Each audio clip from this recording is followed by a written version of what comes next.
Bonjour, bonjour, bienvenue sur le plateau de Batijournal TV pour une émission qui va être spéciale aujourd'hui avec notre partenaire Construction 21. Et donc j'ai à mes côtés la directrice de Construction 21, Véronique Pape. Véronique Pape, bonjour. Bonjour. Avec vous, on va parler Construction 21, on va aussi parler de votre concours et on a la chance d'avoir des lauréats de ce concours autour de la table qui vont pouvoir nous présenter les projets pour lesquels ils ont été désignés lauréats. Mais d'abord, Construction 21, qu'est-ce que c'est ? Alors Construction 21, c'est un réseau social d'un genre un petit peu particulier puisque nous ne parlons que de bâtiments et de villes durables et nous nous adressons à une cible de professionnels. Et donc notre objectif, c'est de montrer ce que font les pionniers du secteur pour inspirer le reste du marché et contribuer à accélérer la transition du secteur vers le durable. Voilà, donc c'est aller plus vite, montrer, partager et donc un concours qui permet de montrer et de partager. Oui, en fait, sur Construction 21, tous les contenus, donc que ce soit des articles, des études de cas, etc., sont publiés par des professionnels eux-mêmes, pas par des journalistes. Et donc, on a notamment une base de données de plus d'1 millier d'études de cas qui montrent des bâtiments exemplaires. Et on a décidé, il y a maintenant 4 ans, de créer ce concours qui s'appelle Green Solutions Award.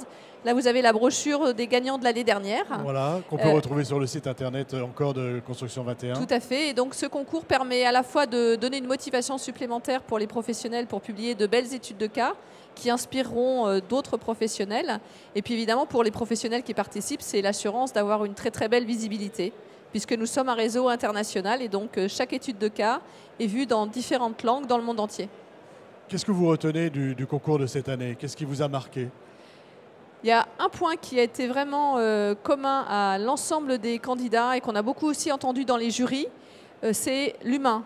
Et en fait, beaucoup de gagnants ont été choisis parce qu'au-delà de la performance technique, de l'innovation, ils avaient pensé à l'humain qui allait habiter ou travailler dans ces bâtiments.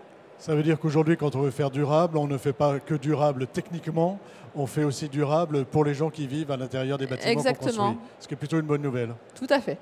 Écoutez, merci, merci. Et puis on se retrouve demain parce que demain, nous aurons une autre émission et on ira un petit peu plus loin sur le concours. Merci beaucoup. Au revoir. Au revoir.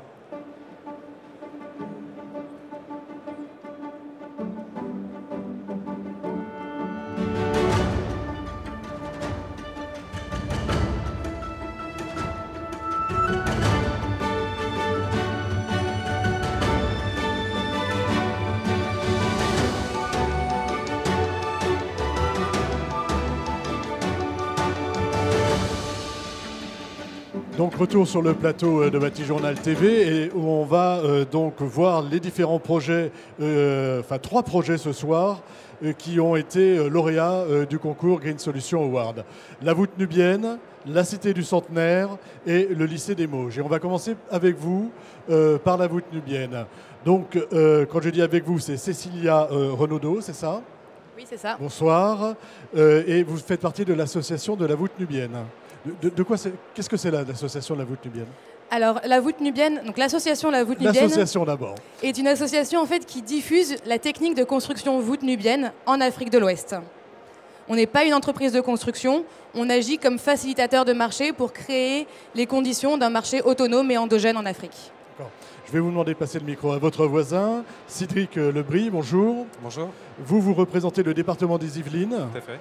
Et vous êtes responsable au sein de ce département de la coopération internationale. Tout à fait, oui. Voilà, et donc c'est avec vous, vous êtes le maître d'ouvrage, on peut dire, du projet lauréat. C'est ça, c'est un projet qui s'appelle... Je vais vous demander de rapprocher à peine votre micro. C'est un projet qui s'appelle la Maison des Yvelines, qui a été construit au Sénégal par des artisans locaux, coachés par la voûte nubienne et qui ont suivi cette technique de la voûte nubienne. Qui ont suivi. Alors comment ça se passe, la genèse de ce projet? Alors nous sommes une collectivité territoriale avec un territoire de 1200 km², 1 400 000 habitants. Nos élus travaillent, ont une action volontariste sur leur territoire pour améliorer la vie quotidienne des populations yvelinoises. Toutefois, il y a un certain nombre de facteurs qui leur échappent et des influences nationales, européennes, internationales qui ont des impacts sur ce territoire-là. C'est pour ça que les collectivités locales sont de plus en plus nombreuses et les élus locaux ont compris ça depuis quelques années, que On ne pouvait pas envisager un développement uniquement à l'échelle de nos 2200 km² sans prendre en compte ces influences extérieures sur le développement de notre territoire. Et donc une action internationale a été mise en place depuis une dizaine d'années qui prend en considération des facteurs comme le changement climatique, comme les migrations, comme l'insécurité, les troubles politiques dans les pays qui génèrent de l'insécurité dans nos pays également, ou la mondialisation économique. Et le bâtiment dont on va parler se trouve où et pour qui et pourquoi il a été construit?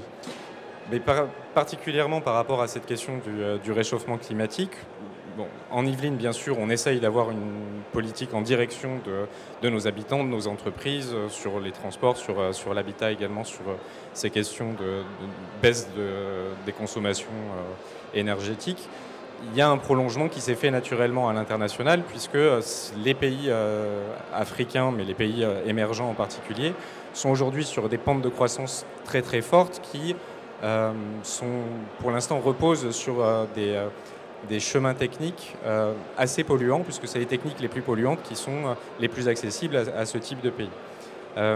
Donc on s'est à un moment interrogé sur l'impact que nous, on pourrait avoir à travers nos programmes de coopération sur ces questions de réchauffement climatique. C'est à ce moment-là qu'il y a eu une opportunité de rencontre avec l'association La Voûte Nubienne qui nous a parlé de son programme. C'est quelque chose qui nous a fait tout de suite réagir, qui a séduit nos élus et qui ont cherché à voir comment on pouvait intégrer ça dans nos actions de coopération. Voilà. Donc des élus séduits par la voûte nubienne et je vais vous demander de repasser le micro à votre voisine et expliquez-nous ce qu'est cette voûte nubienne. Alors la voûte nubienne, c'est une technique de construction entièrement en terre qui est originaire de Nubie, d'où le nom voûte nubienne, donc sud de l'Égypte, nord du Soudan, qui est une technique ancestrale qui existe depuis plus de 3000 ans et qui a été totalement oubliée et qui est inconnue en Afrique de l'Ouest. Et elle permet la réalisation de bâtiments entièrement en terre. Briques de terre crue et mortiers de terre pour les murs et la toiture, sans coffrage pour la toiture. Et c'est ça l'innovation, c'est qu'on n'a pas besoin de bois qui disparaît. Une innovation qui date de 3000 ans, c'est ça si j'ai bien compris. C'est ça, c'est une innovation parce que ça a été remis au goût du jour, modernisé également, et qui évite du coup l'utilisation de bois qui disparaît à cause de la déforestation et du changement climatique en Afrique. Et ça évite également l'utilisation de matériaux importés, totalement inadaptés à cause du confort thermique.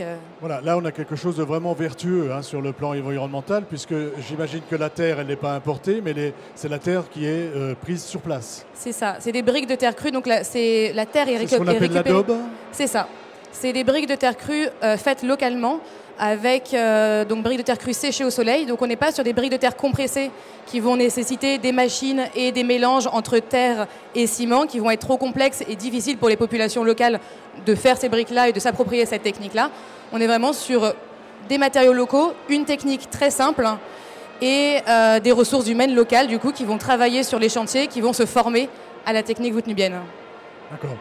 Donc une technique, vous formez, il y a cet aspect donc environnemental, il y a un aspect très fort environnemental, on prend ce qu'il y a sur place et on construit ce qu'il y a sur place, sans bois, sans rien d'autre. Alors sur cet aspect social, comment ça se passe sur place avec les personnes? Est-ce qu'il y a des formations? Est-ce qu'on leur apprend à la fois à faire les bâtiments, mais aussi à les utiliser et à vivre et à les utiliser?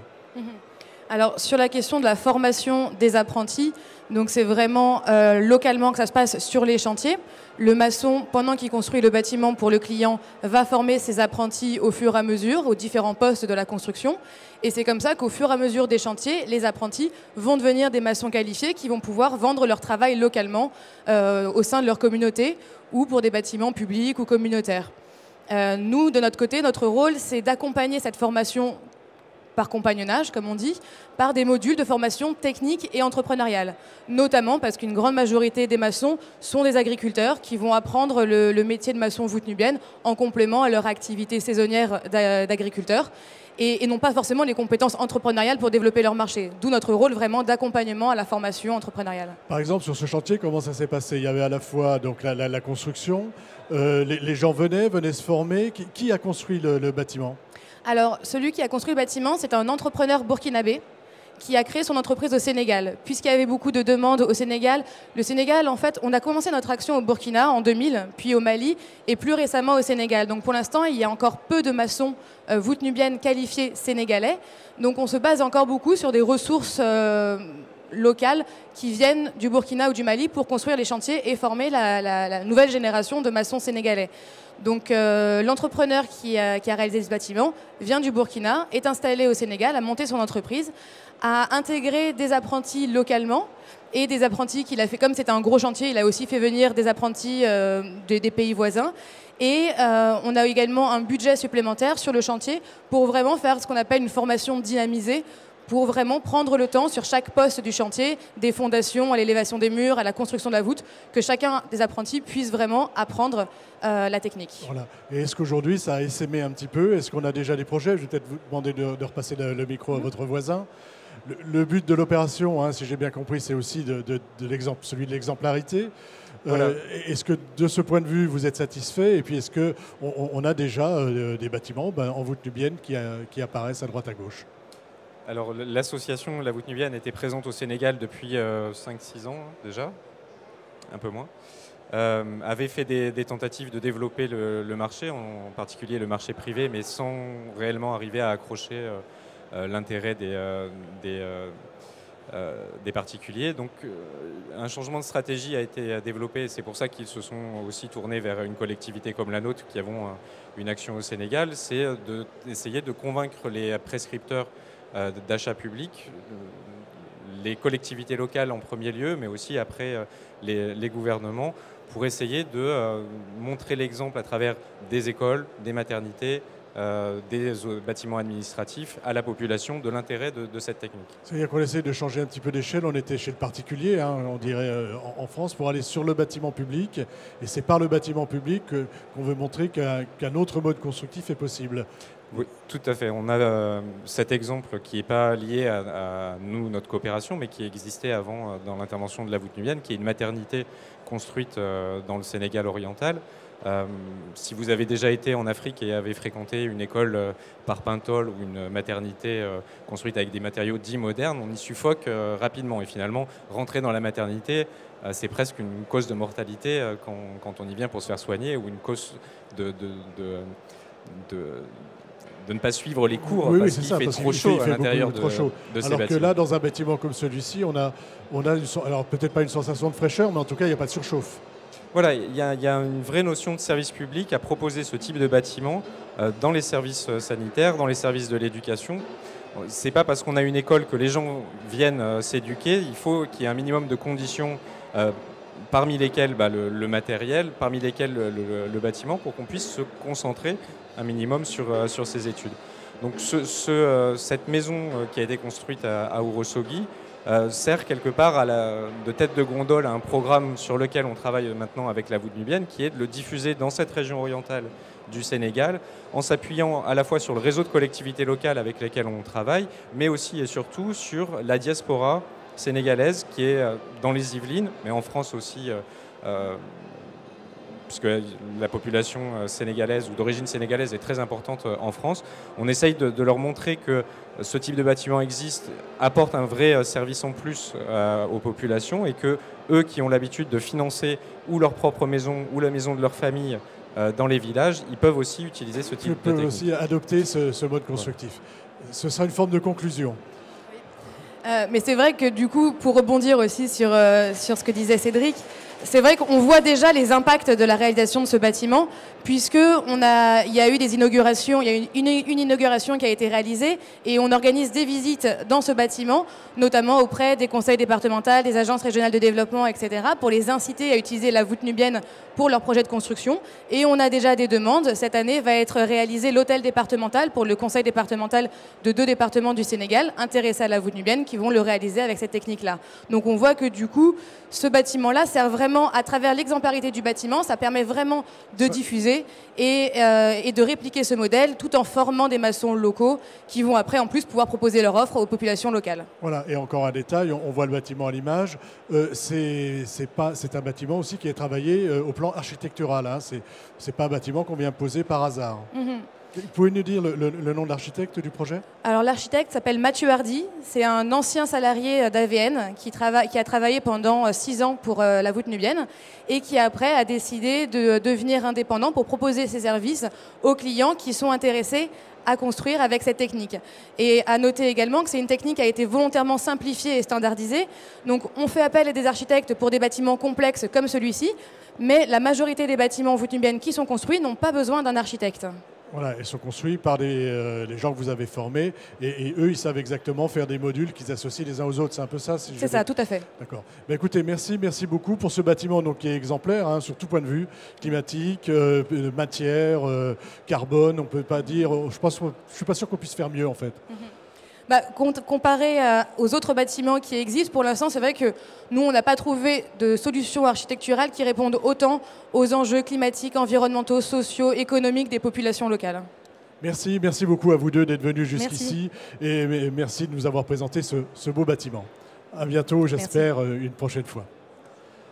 Alors, je me tourne maintenant vers la Belgique.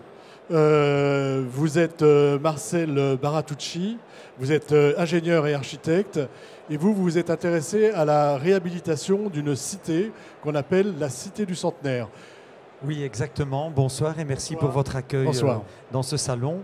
Avec mon associé Nathalie Abrassa, nous avons créé une équipe pluridisciplinaire et c'est donc sous un aspect pluridisciplinaire que nous avons aborder ce projet qui consistait simplement en une réhabilitation de blocs d'immeubles, d'appartements sociaux, donc de logements publics. Et nous avons transcendé ces travaux avec une approche horizontale pour aborder toutes sortes de problématiques de façon à replacer les humains au centre de nos préoccupations. Au centre des préoccupations. Est-ce que vous pouvez nous parler d'abord de ce que vous avez trouvé de présenter cette cité du Centenaire telle qu'elle était quand vous êtes arrivé sur place? Alors, il s'agissait en fait de 9 blocs de 12 appartements qui avaient été construits dans les années 50 par le grand architecte Victor Bourgeois. Malheureusement, dans les années 80, donc, ces immeubles avaient été dénaturés par des bardages en asbeste-ciment et ils ne présentaient plus les surfaces suffisantes pour répondre aux normes actuelles. Et compte tenu des budgets disponibles à ce moment-là, le maître de l'ouvrage a décidé de démolir un bâtiment et d'en reconstruire un nouveau. Et donc, notre intervention a consisté à proposer d'abord une intervention artistique sur le pignon de l'immeuble après démolition, de réhabiliter les 4 immeubles existants, ensuite de créer un nouveau bâtiment sur pilotis à la place de batteries de garage, et cela pour permettre de dégager le sol de façon à loger les voitures en dessous et également mettre à disposition du quartier une place. Ensuite, nous avons proposé également de construire dans l'espace laissé libre entre les 2 bâtiments situés à front de voirie et le bâti existant continu, 2 nouveaux immeubles pour pouvoir poursuivre le tissu urbain. Voilà. Donc en fait, d'un projet au départ peut-être banal de construction et de construction-rénovation, vous faites un projet de quartier. Voilà, nous l'avons transformé en écoquartier avec toujours les objectifs du développement durable, c'est-à-dire une intervention sur l'aspect, je dirais, environnemental en diminuant les consommations d'énergie. Donc là, on a pensé à la planète en faisant des ACV. Et aux habitants aussi, puisque leur alors facture ça, énergétique alors là, ça c'est l'aspect baissé. plutôt social, mais donc l'aspect planète. On a travaillé sur la problématique des déchets. Nous avons été un chantier pilote. Et c'est comme ça que pour rénover, par exemple, les bâtiments, préalablement à leur rénovation, dans les travaux de démantèlement, sur 20 tonnes de déchets démontés, 1 tonne a été entièrement réutilisée telle qu'elle, 17 ont été entièrement recyclés et seules 2 tonnes ont été évacuées en décharge. Voilà. Les déchets qui ont été réutilisés, cette tonne qui a été réutilisée, qu'est-ce que c'est? Alors, c'était une chaudière. La plus grosse chaudière, c'était tous les radiateurs. Par contre, lorsque nous avons démoli le bâtiment, nous avons récupéré les éléments en pierre bleue qui étaient importants, des éléments en briques de verre, en pavés de verre. Et tous les éléments de pierre bleue non réutilisés vont être utilisés lorsque nous ferons les aménagements d'une place au pied de l'immeuble. Voilà. Et les autres déchets, donc hein, pas les déchets ultimes, mais c'est quoi? C'est du déchet le recyclé bois, pour c'est le métal, c'est le bois. Voilà. Et là, ils sont traités par les filières habituelles. Ils sont traités par les filières habituelles Oui. de retraitement des déchets, Voilà. soit pour partir en chauffage urbain ou... Voilà, là je ne connais pas la suite, mais ce que je peux vous dire, c'est que cette façon de faire nous a permis de donner du travail à une société à vocation sociale qui a créé de l'emploi. Et in fine, ça a coûté moins cher que si on n'avait pas procédé de cette manière-là. D'accord. Alors ça, c'est l'aspect, on va dire, chantier, l'aspect déchets. Environnemental. Environnemental. Continuons sur cet aspect-là, donc de bâtiments vertueux, on va dire. Comment vous traitez les bâtiments? Comment vous traitez leur enveloppe pour qu'ils soient passifs, puisque si j'ai bien compris, c'est une opération passive. Oui, alors on nous demandait de faire des bâtiments basse énergie et nous avons mis la barre assez haut et nous avons proposé un immeuble donc de 12 appartements qui ont été certifiés passifs par la plateforme Maison Passive, qui est l'organisme qui certifie. Par contre, pour la rénovation des immeubles, nous ne voulions pas une inégalité sociale, puisque ces immeubles en fait sont occupés par des personnes à revenus moins élevés, et donc on souhaitait qu'ils aient les mêmes charges que les nouveaux logements. Et là, nous avons utilisé les critères du passif, mais sans les certifier, pour ne pas donner une contrainte trop importante sur l'entrepreneur qui aurait eu un impact négatif sur les prix. D'accord. Donc vous aviez peur qu'en disant on va le certifier, l'entrepreneur Voilà, augmente un petit peu les choses. Mais par contre, les matériaux d'isolation qui ont été utilisés d'un côté comme de l'autre sont plus ou moins les mêmes coefficients, puisque pour certifier un bâtiment, il faut d'abord travailler sur l'enveloppe, et c'est ainsi que nous avons mis 28 cm d'isolation sur la toiture, 28 cm d'isolation sur les murs, 14 cm d'isolation sous les planchers. Tous les châssis sont de type triple vitrage. Ça, triple vitrage, c'est dans les deux cas. Dans les deux cas, nous avons mis des ventilations double fût dans les deux cas. Et par contre, nous avons travaillé sur l'étanchéité du bâtiment pour le nouveau bâtiment. Et pour le bâtiment existant, nous avons chaque fois veillé que sur toutes les parties sur lesquelles on intervenait, l'étanchéité soit améliorée. Et ce qui nous a permis un très beau coefficient de 1,4 de taux de renouvellement d'air. Alors que pour être passif, il faut en dessous de 0,6. Mais un nouveau bâtiment construit aujourd'hui sans préoccupation particulière, on est à 2. Donc on a quand même eu un bon score. Un bon score pour les bâtiments rénovés. Est-ce qu'on a repensé un petit peu l'intérieur aussi? L'intérieur des logements a été rénové? Oui. Alors en ce qui concerne les logements qui ont été rénovés, donc, nous avons utilisé les balcons qui ont été intégrés au séjour pour augmenter les surfaces habitables, et nous avons proposé un petit balcon indépendant métallique pour ne pas solliciter la structure existante et qui permet au moins aux habitants de pouvoir sortir sur le balcon et s'asseoir. C'est-à-dire que la loggia, enfin le balcon existant, vous l'avez intégré au logement, voilà. Et vous avez remis une espèce de petite loggia. Devant, une petite loggia pour que les gens puissent avoir un accès dehors et en même temps agrandir leur appartement. Et ce qui est important aussi, c'est de dire que pour le nouveau bâtiment, donc qui était le bâtiment passif, ce sont des nouveaux locataires qui ont été choisis, je dirais, dans la population, alors que pour la réhabilitation, il s'agissait en fait des locataires qui se trouvaient déjà dans la cité et qui ont été déplacés. Et donc, ils ont déménagé d'un ancien bâtiment pour se retrouver dans la même configuration mais dans un nouveau bâtiment, ce qui est toujours beaucoup plus délicat et demande un accompagnement social avec des explications, une participation. D'accord. Donc aujourd'hui, les gens, les habitants revivent dans ces appartements, vivent dans ces appartements. Voilà. Est-ce que vous avez eu des retours? Alors, les retours sont excellents. On doit d'abord dire qu'on a eu beaucoup de craintes de la part des locataires qui voyaient en fait les nouveaux appartements donc, se transformer devant chez eux.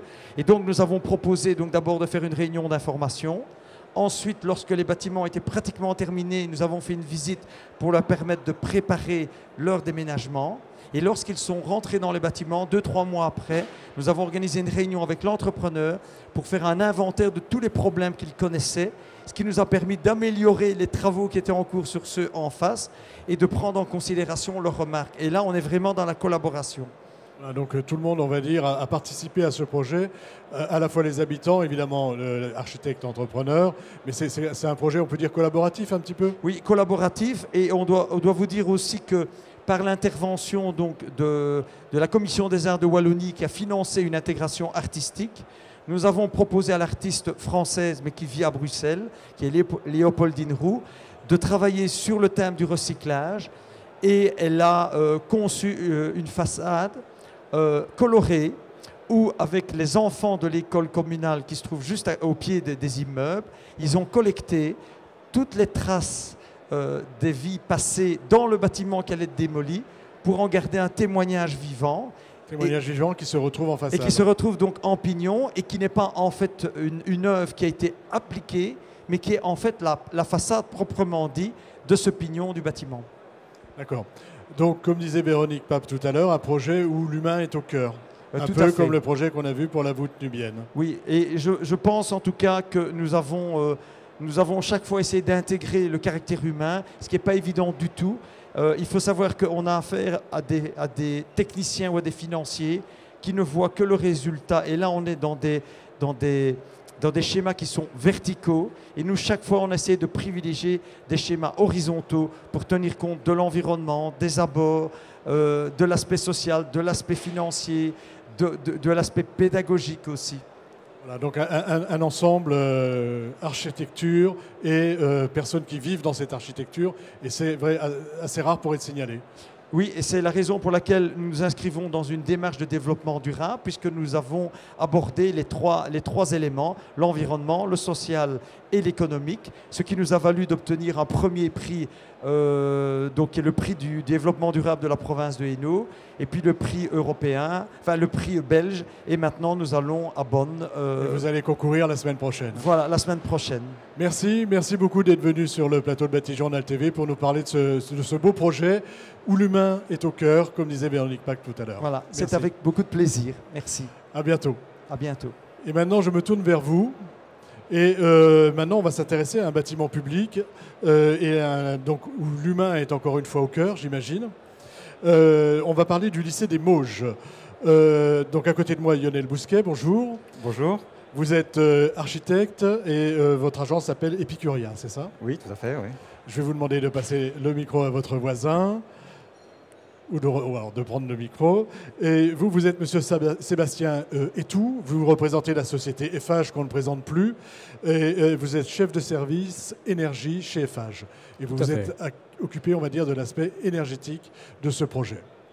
Alors on va commencer par l'architecte et on va voir avec vous un peu comment vous avez conçu ce bâtiment qui est, je crois, un bâtiment BEPOS. Oui, tout à fait. Donc, alors déjà, BEPOS, on rappelle un bâtiment à énergie donc, positive. Bâtiment à énergie positive, c'est le premier dans ce style dans la région. Tout d'abord, je vais planter rappelez-nous la région parce que je ne l'ai région pas Pays dit. de la Loire. Donc on est à Beaupréau, c'est entre Angers et Cholet. Donc c'est avant tout une aventure humaine et plutôt politique ce lycée, puisque la région souhaitait le construire depuis une trentaine d'années. Donc c'est le premier lycée public du Pays des Mauges. Donc on a eu la chance de gagner ce concours voilà, avec ce terrain qui était une grande pente, un champ en fait face à la ville de Beaupréau. Et le parti architectural qui nous a guidés tout au long du projet, c'était de rester dans l'esprit du bocage, du paysage de bocage, et de coller à la topographie du terrain avec un bâtiment en lanière qui épouse les courbes de niveau. D'accord, donc on descend petit à petit. On suit la pente. On suit la pente avec les différentes lanières. Voilà, il y a une quinzaine de mètres de dénivelé sur le terrain, ce qui n'était pas évident à gérer. Ouais. Donc on a un rez-de-chaussée bas, un rez-de-chaussée haut et un R+1. Et un bâtiment donc en lanière qui est aussi relié par un atrium ou une rue intérieure. Voilà, donc en fait l'espace central, cette rue intérieure qu'on a souhaitée extrêmement transversale, elle nous permet de desservir l'ensemble des services. C'est un espace bioclimatique, donc non chauffé. C'était aussi un souhait de la région, de notre maître d'ouvrage, d'avoir un espace transversal, transgénérationnel également, puisque c'est un lycée général avec aussi une dimension technologique, ainsi que de l'enseignement professionnel. Donc l'espace central permet aux personnes de se retrouver et d'échanger. Voilà, c'est une rue intérieure, donc c'est une rue intérieure. C'est un endroit où on peut discuter, où on peut se retrouver, et en même temps, ça permet de distribuer le bâtiment. Oui. Voilà. Donc on est couvert par une verrière qui va permettre l'hiver d'avoir un espace tempéré de manière passive. On a un système de ventilation naturelle tout simple par convection dans cette rue intérieure. On le développera tout à l'heure avec Sébastien. Voilà, verrière qui n'est pas chauffée. Hein. Non, on n'a pas chauffé. Donc ce qui veut dire que l'enveloppe du bâtiment, côté verrière ou côté extérieur, est traitée de la même façon? Oui, tout à fait, oui. On a une enveloppe, comme tout bâtiment BPOS, on est aussi certifié donc HQE, CertiVA, bâtiment tertiaire. On a une enveloppe très performante en termes thermiques, tout en profitant de l'inertie du béton, puisqu'il s'agit d'un bardage bois, mais sur une structure béton. Voilà. Et on a également valorisé toutes les toitures avec une surisolation et une végétalisation. Et une végétalisation sur les toitures. Voilà, qui peut être extensive ou semi-intensive suivant les cas. On va revenir sur cette enveloppe. Le bois, c'est votre choix, c'est le choix du maître d'ouvrage? C'est plutôt notre choix, à vrai dire. C'est pour des raisons toutes simples de volonté d'utiliser les matériaux durables, renouvelables. Il s'agit de bois en plus français, qui vient du Limousin, le mélèze. Voilà. Donc après, on a eu une discussion avec le maître d'ouvrage par rapport au vieillissement du bois et à ce changement d'aspect qu'on peut. Voilà, c'est pas toujours facile. Il faut préparer les choses, bien entendu. C'est difficilement. Enfin, parfois, on l'accepte mal, ce changement d'aspect. Voilà. Vous avez fait le choix de le garder au naturel, pas de produit, rien, et il va vieillir naturellement. Et ça, vous pensez, enfin, vous en avez parlé, j'imagine, avec le maître d'ouvrage. Comment il le vit, lui, ce vieillissement, ce début de vieillissement? Alors on a bien réfléchi à la question, bien entendu, en lui montrant d'autres exemples. Et en fait, en termes de mise en œuvre, tout a été fait pour qu'il vieillisse de manière homogène. Ce qui est pas évident, c'est lorsque votre bardage vieillit de manière hétérogène, suivant les zones, s'il est abrité ou exposé. Le mélèze a plutôt la propriété de griser de manière homogène. De manière homogène et uniforme. Voilà, donc ça se passe bien. On a à peu près 2 ans maintenant le bâtiment a à peu près 2 ans de vie. Et il est en train de prendre petit à petit sa couleur grise. Oui. Et est-ce que le maître d'ouvrage le vit bien? Écoutez, oui, tout à fait. Oui. Il le vit bien. Les utilisateurs le vivent bien, le maître d'ouvrage le vit bien. Et les utilisateurs aussi. Alors, on est sur un bâtiment BPOS. Bâtiment BPOS, ça veut dire enveloppe, on en a parlé, performante, mais ça veut dire aussi gestion des apports solaires, apport de lumière naturelle, apport solaire passif. Comment vous gérez ça sur ce bâtiment? Alors c'est vrai que la lumière et le confort visuel est au centre de notre conception aussi, puisqu'on a des espaces toujours traversants. Les salles de classe sont distribuées par cette rue intérieure et également éclairées par des baies qu'on voit ici sur la perspective. Donc on a la plupart du temps des vues traversantes dans tous les locaux. Donc la lumière naturelle est vraiment très très présente. Tout ça, c'était aussi dans le but d'économiser de l'énergie en éclairage. On a d'autres dispositifs d'économie d'énergie par rapport au puits canadien dont on parlera tout à l'heure, qui nous permettent aussi de gagner des calories. Voilà. Bon, pour le chapitre lumière, en tout cas, on a privilégié les apports naturels, on a toutes les protections solaires adéquates fixes, puisqu'on est sur un lycée, donc il faut penser à l'entretien et à un système. Oui, il faut penser, il ne faut pas que ça coûte trop cher en entretien. C'est ça. Un système fixe, il y a toujours un risque que ça se grippe quelque part. Voilà, donc très peu de protection solaire mobile et plutôt des systèmes fixes. Alors, je vois aussi sur l'image qu'il y a derrière vous une éolienne, des panneaux solaires, un puits canadien. Donc l'idée, c'est vraiment de faire quelque chose qui utilise les énergies non renouvelables. Oui. Pour une raison toute simple. Donc il y a listé comme cela, ça fait un petit peu catalogue. Oui, c'est pas le cas. L'idée, c'est pas de faire un catalogue, c'est ça. Là, la principale qualité du projet, c'est bien sûr son insertion dans le paysage. À savoir, l'éolienne, elle est plutôt pédagogique qu'utilitaire. Voilà, on a notre champ solaire également qui permet de compenser les consommations électriques de l'établissement. Disons que pour un lycée, c'était intéressant de montrer aussi toutes ces techniques puisque c'est aussi un lieu de pédagogie. Voilà, et les lycéens vont pouvoir se les approprier. Les lycéens voient toutes ces techniques ainsi que les parents d'élèves. Et on a une équipe en plus pédagogique qui s'est énormément investie dans le bâtiment dès sa création. Et certains sujets de travaux d'élèves actuels sont le lycée en tant que tel, sur le plan énergétique, sur le plan de la gestion, ce qu'on appelle la GTB, la gestion technique du bâtiment. Donc voilà, il y a une forme d'exemplarité comme ça qui sert au premier degré en pédagogie. Alors, on va parler maintenant avec Monsieur Etou. Vous vous occupez de la partie énergie, c'est-à-dire que vous arrivez sur un bâtiment qui a une enveloppe bien travaillée, on va dire, au plan passif, et vous vous vous occupez de la partie énergie et de la partie chauffage, ventilation et autres. Est-ce que vous pouvez nous dire déjà comment vous approchez un bâtiment comme celui-ci? Alors la manière dont donc nous, Eiffage, on approche ce type de bâtiment passif, c'est tout simple. Enfin, je vais déjà commencer par rappeler le principe du bâtiment énergie positive. Donc en fait, ce type de bâtiment, c'est un bâtiment qui produit plus que ce qu'il consomme. Et donc le but, quand vous récupérez ce genre de projet, c'est de minimiser toutes les consommations en chauffage, en eau chaude sanitaire, en ventilation, enfin toutes les consommations électriques, pour pouvoir proposer une production efficiente et que le projet soit viable économiquement. Donc voilà. Par rapport à notre approche, nous en réalisation, qui a été un peu aussi cette approche en conception, donc nous sommes attachés à bien vérifier et, comme vous l'aviez évoqué, à rendre performant l'enveloppe avec nos sous-traitants. Donc il y a eu un gros travail de vérification des performances. Nous avons travaillé aussi sur l'étanchéité à l'air, qui est très important pour atteindre le niveau BEPOS. Tout à l'heure, vous disiez que le lycée des Mauges est le premier lycée BEPOS de France. Il est effectivement le premier lycée BEPOS de France dans le cadre de la RT 2012. J'insiste parce qu'à l'époque où on a commencé à réaliser cet ouvrage, on était encore au balbutiement de la RT 2012.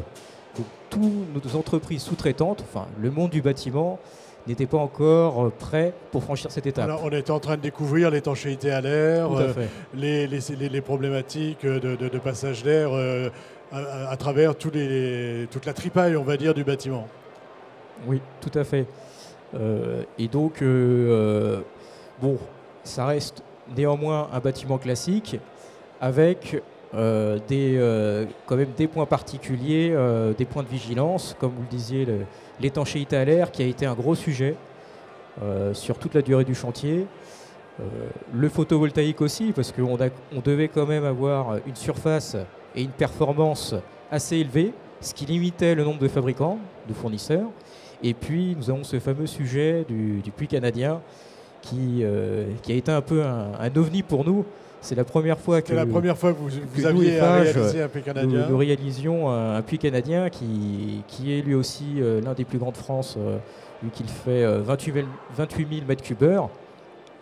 On va peut-être un peu expliquer le principe. Allez-y, expliquez-nous le principe et puis après en quoi ce puits-là est quand même assez exceptionnel. Donc le puits canadien, finalement, pour être assez succinct, c'est tout simplement des tubes que vous enfouissez dans le sol de manière à pouvoir réchauffer votre air en hiver et rafraîchir votre air en été, et donc ainsi faire des économies d'énergie de chauffage et peut-être des économies en climatisation ou au moins améliorer le confort en mi-saison ou en été. Donc voilà un peu le principe. Concrètement, sur notre projet du lycée des Mauges, donc on était sur des tubes faisant 50 mètres de long, ce qui était nécessaire en termes de dimensionnement. 50 mètres linéaires, hein, c'est ça? 50 mètres linéaires de long, effectivement, ce qui était vraiment nécessaire pour avoir cette température à peu près constante en période hivernale. Quand vous dites température à peu près constante, ça veut dire quoi? Une température 14-15 degrés, 16 degrés, et on admet 2 ou 3 degrés Il y aura toujours une saison.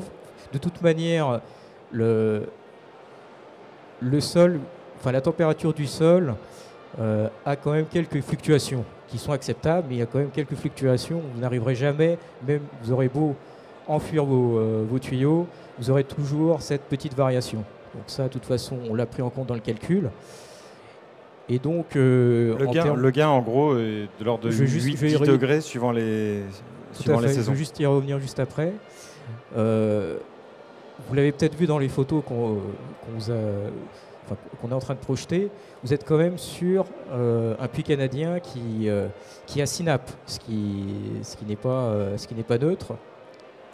Et en termes de dimensionnement, on a dû travailler avec un chercheur, Pierre Hohlmüller, qui est un chercheur émérite en matière d'économie d'énergie et qui travaille à l'École polytechnique de Lausanne. Donc j'insiste sur ce dimensionnement parce que c'est ce dimensionnement qui a fait qu'on a réussi à avoir un gain de 5 degrés notamment par rapport à la température extérieure en période hivernale. C'est-à-dire qu'en hiver, si j'ai une température extérieure de 5 degrés, dans votre puits canadien, je suis à 10. Vous pouvez en moyenne arriver à 10 degrés. Bon, ça dépend des saisons de chauffe. Et justement, ce gain de 5 degrés, on ne l'a pas évoqué, mais vous permet justement de faire des économies de chauffage, vu que ce puits canadien est relié directement aux centrales de traitement d'air, qui assurent en partie. Voilà, ça c'est son utilité. En fait, l'utilité du puits canadien, c'est de préchauffer l'air, de ne pas faire entrer de l'air froid dans le bâtiment. Tout à fait. Et donc on se sert de cet air pour ensuite faire le traitement d'air, c'est ça? Exactement. Bon, alors petit bonus par rapport à ce puits canadien, hein, qui a été conçu en partie par Lionel. Ce puits canadien permet, par rapport à la fameuse rue intérieure que vous évoquiez tout à l'heure, de rafraîchir la température en période de mi-saison. Enfin, vous voyez bien que la rue intérieure est entre guillemets équipée d'un atrium et d'une verrière. Et la verrière, ça reste ni plus ni moins qu'une serre. Il peut y avoir un risque de surchauffe. Voilà, et exactement. le puits canadien va permettre... Le puits canadien permet justement de rafraîchir l'air intérieur de l'atrium via des trappes au niveau de la verrière, ce qui vous permet d'avoir un effet de tirage thermique. Et donc d'abaisser la température. Et donc d'abaisser la température de la verrière. Donc si on prend un petit peu l'ensemble, on va dire, des éléments d'énergie qui ont été mis, on a le puits canadien, la centrale de traitement d'air qui, elle, ventile et... qui assure une partie effectivement du chauffage. Qui assure une partie du chauffage. Voilà. Ensuite, le chauffage est assuré comment? Et le chauffage principalement effectivement est assuré par des pompes à chaleur qui elles-mêmes sont effectivement reliées au puits canadien. Parce qu'en gros, au niveau du fonctionnement d'une pompe à chaleur, hein, vous récupérez la chaleur de l'air extérieur, et là, en l'occurrence, l'air extérieur, c'est le puits canadien. Voilà, et ce qui permet d'avoir de l'air réchauffé et pas avoir de l'air froid. Tout à fait. Voilà. Donc, on a vu la centrale de traitement d'air, double flux, les panneaux photovoltaïques, une éolienne, et c'est cet ensemble qui vous permet d'être positif. C'est effectivement cet ensemble qui nous permet d'être positif, hein, en dehors de l'éolienne qui a plus un objet qui a plus été installé dans un but pédagogique. C'est un tout, comme vous le dites. C'est la conception passive, on peut le dire, du bâtiment. C'est la technique au niveau des panneaux photovoltaïques, vu que ce sont quand même des panneaux très performants. Je ne sais pas si on a pu le voir au niveau des photos, mais vous avez quand même très peu de panneaux photovoltaïques au niveau de la surface de toiture du lycée, oui. Ce qui n'est pas neutre. Donc le fait d'avoir peu de panneaux photovoltaïques montre la performance de l'enveloppe du lycée, en fait. Exactement. Ce qui prouve qu'on a réussi à faire un bâtiment pratiquement passif. Alors, on arrive un petit peu à la fin de notre échange. Je vais vous demander à tous les deux une petite conclusion sur ce bâtiment, nous dire aujourd'hui, avec le recul, si tout ça fonctionne bien, si vous avez de bons retours des élèves, mais aussi des professeurs, et puis si du côté de l'énergie, les résultats qu'on avait calculés sont là. Donc, on va commencer par vous. Oui, en termes de retour d'expérience, donc on l'avait plus ou moins évoqué avec ce fameux gain quand même en température au niveau du puits canadien. D'une manière globale, au niveau des consommations, on est sur des consommations pratiquement de bâtiments passifs et on pourrait même aller plus loin. Ce bâtiment titille la prochaine réglementation thermique 2020, enfin qui est une réglementation environnementale. Sinon, moi je voulais quand même remercier Lionel par rapport à ce projet, tout simplement parce qu'on a eu des échanges de qualité. Et lorsque vous faites ce type de projet qui est quand même assez technique, hein, même si ça reste un lycée, il faut s'entourer des bonnes personnes qui ont vraiment la passion pour la technique. D'où, encore une fois, l'importance de l'humain. Exactement. Effectivement, c'est un travail d'équipe qui a commencé avec le maître d'ouvrage, les bureaux d'études, le BERIM en l'occurrence. Ensuite, l'entreprise Eiffage a effectivement été un partenaire super performant. Pour revenir sur le vécu des utilisateurs, donc il est excellent. Et ça, c'est chouette, hein, il y a un enthousiasme. Après, il y a eu des réglages nécessaires, puisque c'est un bâtiment, comme tout bâtiment BPOS, un peu complexe à traiter, dans le sens où l'effectif, par exemple, la première année n'était que d'un tiers d'élèves. Du coup, les gains thermiques par rapport aux utilisateurs étaient plus faibles que calculés. Donc, il y a eu des surprises sur la consommation au tout départ. Voilà. Mais maintenant, c'est réglé, c'est rentré dans l'ordre. des choses. Et on a un très bon retour d'expérience. On a besoin d'une phase de rodage un petit peu sur un bâtiment comme celui-ci. Tout à fait. Donc c'était prévu avec, vous savez, ce qu'on appelle la garantie de parfait achèvement. Donc 1 an après la livraison, l'entreprise reste très concernée par les sujets et elle est rappelée lorsque c'est nécessaire afin de gérer la transition entre la construction et l'utilisation. Écoutez, messieurs, merci beaucoup d'être venus partager avec nous ce projet sur le plateau de Batijournal TV. Et donc ce sera une émission à retrouver sur notre site, sur le site de Batijournal TV et sur le site de notre partenaire Construction 21. Merci beaucoup à vous et à bientôt.